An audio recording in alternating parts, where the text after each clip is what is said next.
Channel को subscribe करें और बेल आइकन को दबाना ना भूलें हमारी अगली नई कहानी देखने के लिए। मौत की आगोश में लिपटी प्यार की दर्द भरी दास्तान। तो दोस्तों, मेरा नाम रहमान है और मैं उत्तर प्रदेश का रहने वाला हूँ। आज मैं आपको मेरे मित्र के साथ घटी एक सच्ची घटना पेश करने जा रहा हूँ। मेरे मित्र का नाम वसीम है और हम बचपन से ही बहुत अच्छे दोस्त हैं और हमारी हर एक बात एक दूसरे से शेयर करते हैं। हम जब कॉलेज में आए थे तब उसकी सगाई हो गई थी। वो उसकी मंगेतर से, जिसका नाम रेशमा था, बहुत प्यार करता था और वो दोनों रात भर मोबाइल पर बातें करते रहते हैं। एक दिन की बात है, उसने मुझे बताया कि वो उसकी मंगेतर से रात को बात कर रहा था। वसीम ने उसकी मंगेतर को मिलने के लिए बोला तो उसकी मंगेतर बदली हुई आवाज में बोली, तू ज्यादा मत बोल वरना तेरे को वहीं दफन कर दूंगी। वसीम एक बार तो यह सुनकर चौंक गया और फिर सोचा वो शायद मजाक कर रही होंगी। फिर वसीम भी उसको मजाक में बोला, क्या कर लेगी तू मेरा, देखते हैं। तो वो फिर बोली, आज रात देख तेरे साथ क्या होता है। यह कहकर उसने मोबाइल रख दिया। अगली सुबह जब वसीम मुझसे मिला तो वो अपनी रात को बीती हुई घटना बताने लगा। उसने मुझे रात को फोन वाली बात बताई और उस रात उसके साथ जो हुआ वो बताया।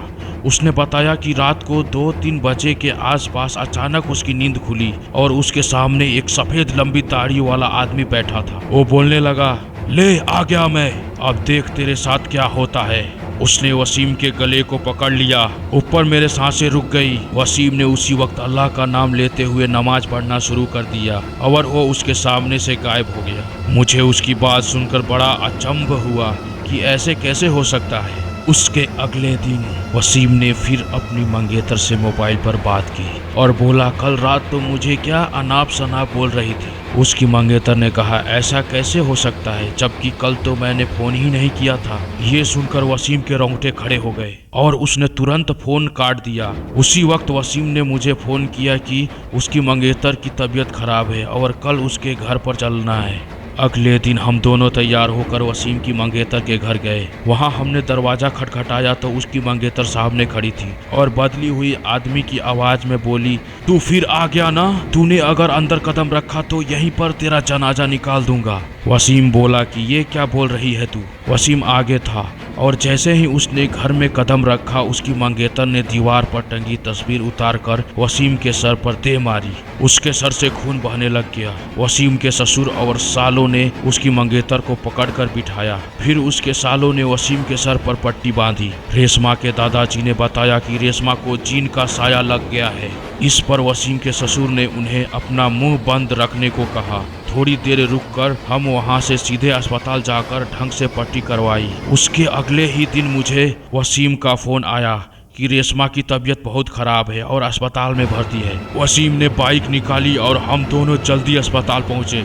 वहां पर पहुंचते ही हमने डॉक्टर से रेशमा की हालत पूछी तो उसने बताया कि उसकी हालत बहुत नाजुक है, कोई असली बीमारी का पता नहीं चल पा रहा है और उसके घर वालों को डॉक्टर ने रेशमा को घर ले जाने को कहा। सभी हैरान थे कि ऐसा क्या बीमारी है जिसका इलाज डॉक्टर के पास भी नहीं है। फिर उसके घर वाले रेशमा को घर ले आए। रेशमा ने वसीम को बुलाया और कहा कि मैं अब ज्यादा दिन जिंदा नहीं रह पाऊंगी और तुम किसी अच्छी लड़की से शादी कर लेना। यह सुनकर वसीम की आंखों में आंसू आ गए और बोलने लगा कि मैं तुम्हें मरने नहीं दूंगा। फिर रेशमा के दादाजी ने उसको पास ही के पीर बाबा के पास ले जाने को कहा। हम उसको पीर बाबा के पास ले गए और पीर बाबा ने बताया कि इसको एक बुरी जिन ने जकड़ लिया है जिसकी वजह से वो इसके शरीर को नुकसान पहुंचा रहा है। अब बहुत देर हो गई है। पीर बाबा ने बताया कि इसका एक ही इलाज है। यहाँ से 80 किलोमीटर दूर एक दरगाह है, वहाँ इसका इलाज हो सकता है।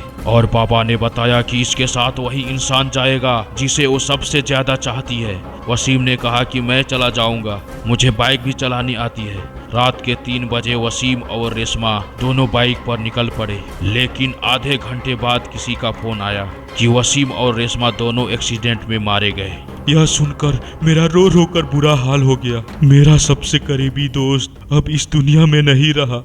हमारे चैनल को सब्सक्राइब करें अगर सब्सक्राइब नहीं किया है तो, और इस कहानी को लाइक जरूर करें और कमेंट में बताएं कि ये कहानी कैसी लगी। मिलते हैं अगले नई कहानी के साथ। धन्यवाद, बाय और बच कर रहिए।